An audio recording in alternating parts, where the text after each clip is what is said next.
We're here today with Mark Donovan, who's the manager of Northfields Psychology Clinic at the University of Wollongong. Northfields Clinic has been providing high-quality mental health services to the community and supervised professional development for the university's psychology students for 40 years. First off, I wanted to ask you, what are some of the most common reasons kids become uncooperative? Well, if you think about children and cooperation, the word cooperation is about a relationship between two people, and here it's a parent and a child. And so we can kind of think about, why would a child become uncooperative? And we're thinking, well, there's three main things. The first would be biology. We just know that some children, by natures, they're a little more short-fused. They find it harder to kind of run with the pack. They want to do their thing in their time. And so if you say to them, go and put your shoes somewhere else, they've got to stop doing what they're doing, and they find that harder. So there's going to be those sort of biological factors. But it's not just the child, because it's also the parent that's going to influence the cooperation as well. So apart from biology, we've also got then the environment. What's happening in the environment? And so we know that in some households, there's a lot of stress. And so within that more stressful household, maybe instructions are given less clearly. Maybe children are already sort of quite hot before they're asked if they can then put their shoes somewhere else. We also know that there's then a whole bunch of sort of background factors that cause a lot of stress for families, like social disadvantage. So we know that families where there isn't enough money, where maybe there's a whole bunch of other difficulties that they're bringing into their experience of being a parent from their own upbringings, that those families, unsurprisingly, there's going to be more stress, and then that stress is going to convert into a lack of cooperation at times. So there's two main ones, but the third one then is really about the patterns of behaviour between the parent and the child. And so over time, parents and children learn how to be with each other. And we'll see that some children will then sort of learn the behaviour of being uncooperative. And that's learnt over sort of, months and years. But then it can become a rut. And likewise, parents learn a behaviour of inadvertently fueling some of those uncooperative behaviours. We use a kind of a little metaphor to kind of put it together here at the university, sort of think a little bit about fire, which of course, we've thought about a lot about that in the last year. Be thinking fuel-wise, which is the biology. It's like, we just know that some children are a bit more combustible. Some parents are a bit more combustible too. And there's going to be more likely of having those sorts of difficult behaviours, uncooperative behaviours, which become like the fires that can sort of rage through families and make it pretty difficult. We also know that there's some families where there's a lot more heat around. They've got those sort of social disadvantage factors. Maybe somebody's lost a job. Maybe someone's got a lot of stress at work. Maybe someone's got a lot of stress at school. There could be academic difficulties. There could be a whole bunch of different heat factors. It could also be just tired and hungry, or don't want to do it. So those sort of heat factors. And then oxygen is a third part of a fire. And so that's really the flow of attention, which becomes those patterns of behaviour that get learnt within families. And we know from, sort of 4 decades of research that coercive cycles are these things that happen between parents and kids. And you'll hear parents talk about this, power struggle. And they'll sort of give out some sort of instruction. They want the child to do something. The child doesn't want to do it. So they might just ignore the parent. And then it ramps up and the parent's a little cross now. And so the instruction, the second one, is a little more firm, a little angry. And the child then might react to that. And they keep upping the ante. And so you get these sort of coercive cycles which are really part of uncooperative behaviour. So, there's a long answer to your question, but if we're kind of thinking broadly, then we've got things to do with the child and the parent, we've got environmental sort of heat factors, and then we've got the flow of attention, which becomes like something that can sort of fan the flames of uncooperative behaviour. So you did touch on this, but what role can parents play in helping their kids to stay calm and be more cooperative at school and at home, actually? First of all, they've just got to really strengthen up that relationship with their child. And it's hard, like we're so busy with so many different things. Families these days, I guess recently there's been a reduction in the sorts of activities through COVID that families are doing, but often we're running around doing 10,000 things, and it's hard just to sit down and have time together. but that is the centre of how to make things better, is to just sit down and enjoy some time together, and for a parent to just pause and notice their child, and notice not the annoying stuff, because that's there, but to notice the other stuff. But not only to notice it, but to let the child know that they've seen it too. And we've got to then give attention and let our kids know that we appreciate when they do those nice things to each other, or for us, they might be real helpful for us and help us out. We're just going to say thank you very much and try and be specific about what it is, not just like thanks, but look, thanks for putting your lunchbox away straight away when you came home today. It just makes it so much easier for me. I really appreciate it. And maybe a little touch on the shoulder, which again is again, it's oxygen, it's a flow of attention, but it's now in a positive way that's going to help the child feel good about themselves. And it's also going to strengthen up that relationship. The other really important part would be, if you want your child to do something, give a really clear instruction. Like, we often give sort of what I describe as like flyby instructions. We're sort of 2 rooms away and it's like, you nearly ready yet? Which meant, put your shoes on, make sure your school bag's ready and packed, you got your lunch in there as well, don't forget to feed the cat, and then be at the door within 3 minutes. But we don't say any of that. And then we're annoyed because they haven't done it. And then it starts again with this way. So we talk about sort of going for gold with that first instruction. Because if you can just give that first instruction real clear, then you get cooperation. And again, thinking of those 3 key things, like part of it is this pattern of behaviour between parent and child. So rather than kicking off some sort of coercive cycle, if you give a nice, clear instruction where you go up to a child and you say, Mark, I need you to get ready for school, mate. So what that involves is, can you do that for me? Great, thanks. If we can do that, then I'm building a pattern of cooperation, because now little Mark is doing what I've asked. And so he's going to be praised for that, and he's going to feel good about himself in the morning. He's going to go to school feeling much calmer, much happier, which means he's probably going to get on better with his mates during the day too, and the teacher, which means he's probably going to come home nice and calm. And then I'm going to notice that, and it's like, oh, you had a good day today. And all of a sudden, again, our interactions are full of these lovely backwards and forwards compared to, what are you looking at me like that for? Then that can just kick off these, again, coercive cycles. Do you have some practical tips and techniques for parents trying to deal with challenging behaviour and lacking the motivation to cooperate? There's a nice sort of saying that there's an intervention called circle of security, which has been sort of in vogue for the last really sort of 20 years, I guess. And they've got this nice little 25-word saying about parenting. And so it's always be bigger, stronger, wiser and kind. And so the idea is that the bigger and stronger is kind of like the limits, and kind is the love. And then the wise part is knowing the balance, because at any moment you might need to tip more one way than the other. So always be bigger, stronger, wiser and kind. Whenever possible, follow your child's need. So what do they need right now? And follow that. And then whenever necessary, take charge. Because sometimes as a parent, you do need to step up and take charge, and you should do that if that's important. When do you think it's time to seek professional help for parents? And look, it's a by degrees thing. But again, sort of coming back to this idea of like heat and stress. And so if there's a lot of heat in the family, if there's a lot of stress most of the time, and what that would mean is that it's like, sadly, it's like what we experienced here last summer with the Australian bush, where it's very hot and it's not going to take too much to start. And you're getting these constant rolling arguments and there isn't much relationship left, like things are pretty burnt through. So that would be a sign that you really need to do something. And that something could be as simple as just sort of going to programs like the ones we run here at the university. There's, they're parenting programs, but only because it's the parent who's the one who's in charge here. It doesn't mean the parent's at fault. It doesn't mean they've done a bad job. But just we know that for some children, being a regular parent isn't enough. They've got to be kind of a super parent. They've got to give that instruction just perfectly. Most parents get away with being inconsistent. They say one thing and do another, but you know what? The kid still does it.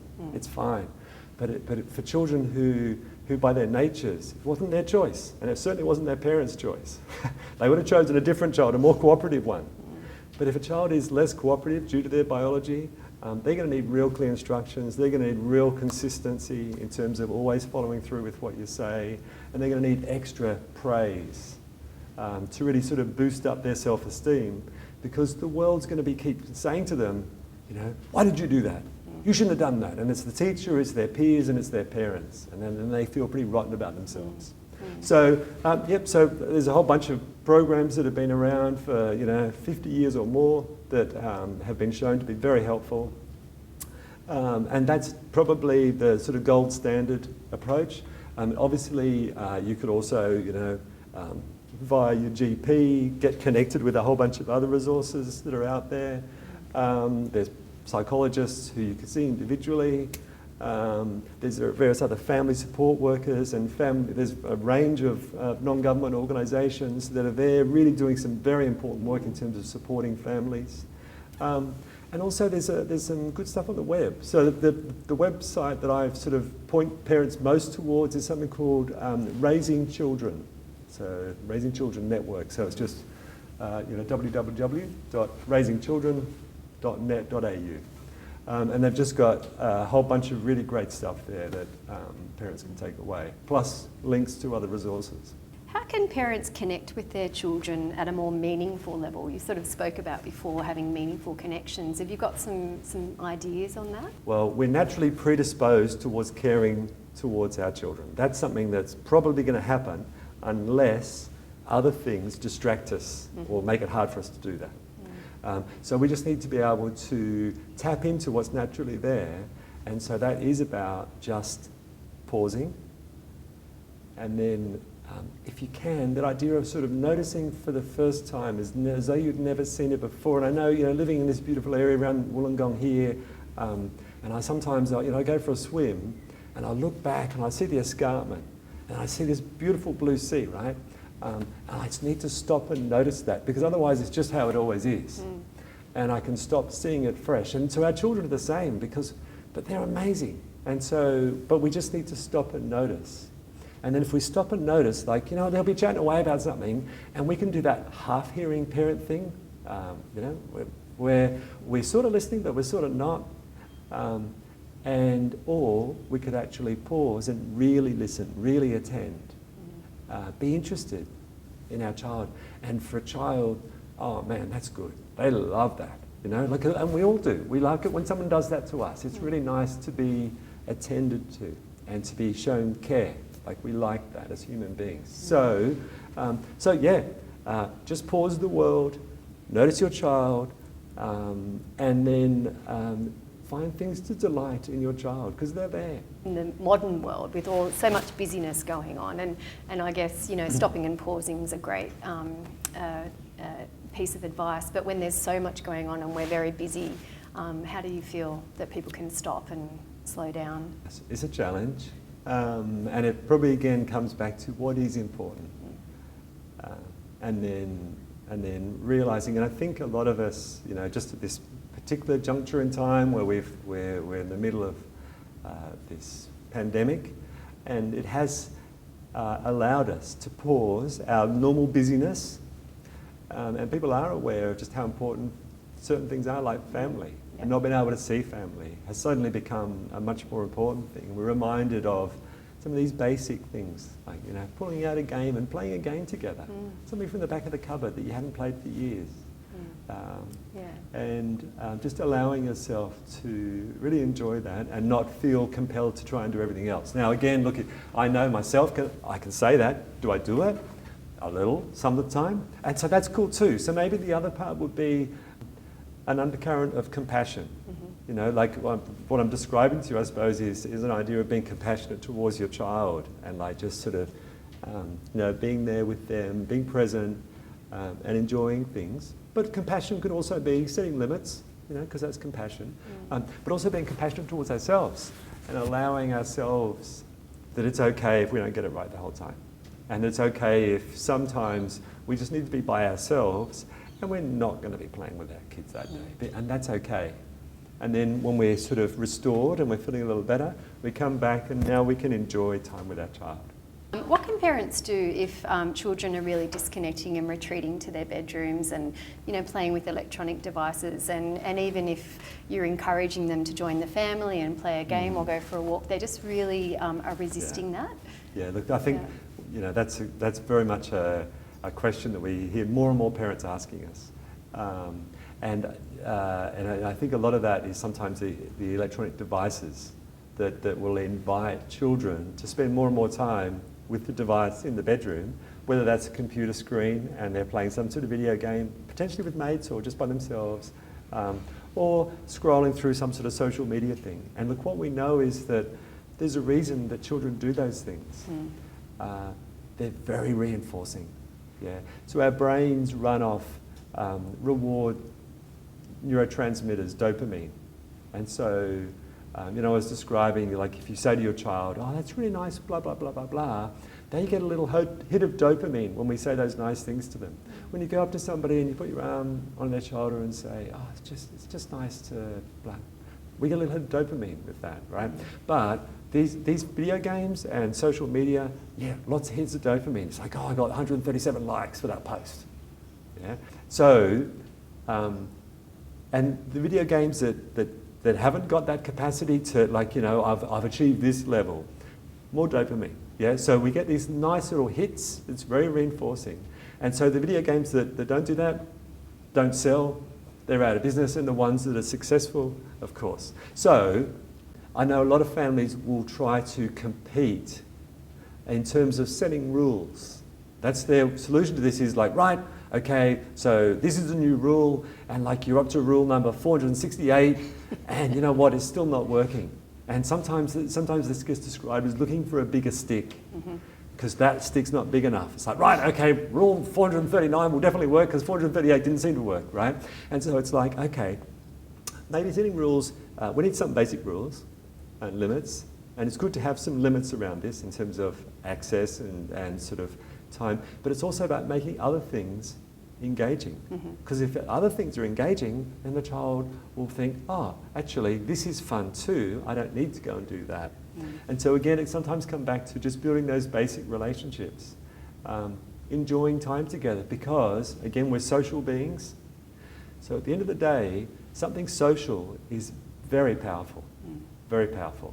And that can be more reinforcing than a video game. So, you know, finding something engaging that's for the family is really important. And look, the other thing is, for each child, there'll be something that they like. And it's, again, just stopping to notice, what is the stuff they like? Not the stuff that you're irritated by. That stuff is in your face. That stuff you notice straight away. But what's the other stuff? And what's the stuff that you think you could join them in liking together? And it might be a TV show you can like together. It might be that you both enjoy taking the dog out. It might be that you're both crazy, mad winter swimmers and you go down the beach at 4:30 when everybody else should be asleep. So whatever it is, and if it needs to be, it's like joining them for their video game. And like if they're just passionate gamers, well, there's a lot to learn about this, and there's a lot of qualities that a child will be showing and a young person will be showing in the middle of playing those games that aren't just about killing people with guns, because it's like there's a skill that they're showing. They're showing, you know, concentration. They're showing memory about and strategy. And so there's a whole bunch that you can appreciate rather than the stuff that irritates you. So what does a really connected family look like, do you think, Mark? Look, it's what it would look like and what it would feel like. So you just get a sense of it in terms of there is that sense of connection of people being together, and it's probably fairly calm. There could be all sorts of a nice myriad of emotion expressed. So there'd be some laughter probably. There could also be people getting cross about things, because that's okay too. There can be sadness and disappointment, because that's part of life. There could be a whole range of different feelings, but they're tolerable. Like, people can tolerate each other. So there's a tolerance of difference. That, and when things, because things aren't perfect. Things are never perfect. And so people are going to get upset about whatever it is that we inadvertently do or don't do to each other. But after that upset, there's a repair. And so, there can be some acceptance of whatever it is, and then we move on, and then we're back to enjoying each other's company again. Can you tell us a bit more about some of the programs at Northfields Clinic that might help families that are under stress? Sure. So, look, probably the main program we run for these situations is something that we've developed ourselves called Confident Carers, Cooperative Kids. And so we've developed that over the past 10 years or so, and it's really, it's an amalgam of a range of parenting programs that are out there. But at the heart of it, it's trying to help parents work out what is important, to be able to notice things more, to notice what's important, but also notice their child and appreciate that, and then to do the behavioural things that we know work. So we know that playing with your child and building that relationship work. We know that praising children, that works as long as praise is genuine and delivered with some emotion. Yeah? We know that setting limits, giving clear instructions, that stuff works. So the program kind of encompasses both stuff that helps calm the mind so that you can then do what it is that's going to be most helpful. So the sort of mindfulness stuff, and then also the behavioural skills stuff about, again, how to be that super parent. Because the chances are, if you're phoning us up for some assistance, you've probably got a child that just needs a bit more help to cooperate. And so that's why we call it, Confident Carers, Cooperative Kids, is that in essence, parents at the end of it, it's an 8-week program, 2 hours a week. At the end of it, they'll then feel more confident about, I'm doing the stuff that works. I'm doing my best job here. Yeah? And equally, they then probably have built much more cooperation in that relationship. Speaking from your experience as a clinical psychologist working with children and families for 25 years, are you able to share some techniques that you think families can use to reduce that anxiety that might have built up over time and build the resilience in children? Anxiety is a response to threat. So there's some perceived threat that's happening, and so not feeling safe, and then I have an anxiety response. And again, a very human thing. We should all feel anxious some of the time. And so then if you're noticing that your children seem very anxious, more anxious than is helpful, it's like, okay, how do I reduce the threat? How do I help them to feel safe again?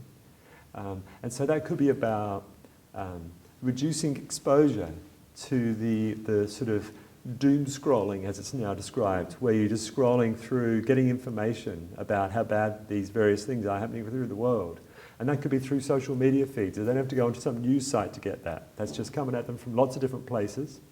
So, again, it would depend on the age of the child as to how much you want to limit their exposure to all these threat messages from the outside world.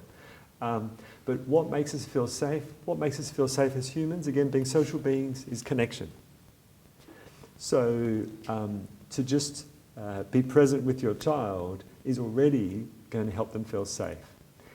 Sometimes, though, of course, as parents, we're humans too, and we can get so stressed ourselves that we don't pause and just be present, because it's like, oh, I can't stop now, I've got to do this, and I've got to do that, and I've got to do this. And that can inadvertently then increase stress, which then increases the anxiety level. So, anything else that can help reduce that threat, which could be about giving realistic information. And again, it would depend on the age of the child, but it would be described in a way that they could understand. Mm-hmm. So,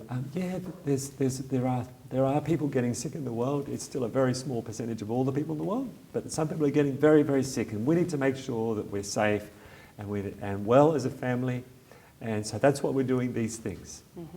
And so by doing these things, and you spell them out, that's going to keep us safe. So now the child doesn't feel that same sense of uncertainty. They've got a sense of, well, this is what I need to do, and then the world's okay again. So, yep, those simple things can really help out. So are there any other things that parents can do as far as reducing that anxiety and connecting? And look, it's really important also for parents to recognise that they don't have to put aside an hour of their day to play and to do these things, because that would be pretty hard, especially if you've got more than one child, because sometimes it is that individual attention that children really blossom through. But it can be the simple things in life, like you're sitting down there having breakfast together. So rather than scrolling through your phone, be present, and just see if you can create a little conversation about something. I've certainly got a lot out of this personally speaking to you today. Thank you for sharing your time, and we look forward to hearing more about your research as it continues. Thank you.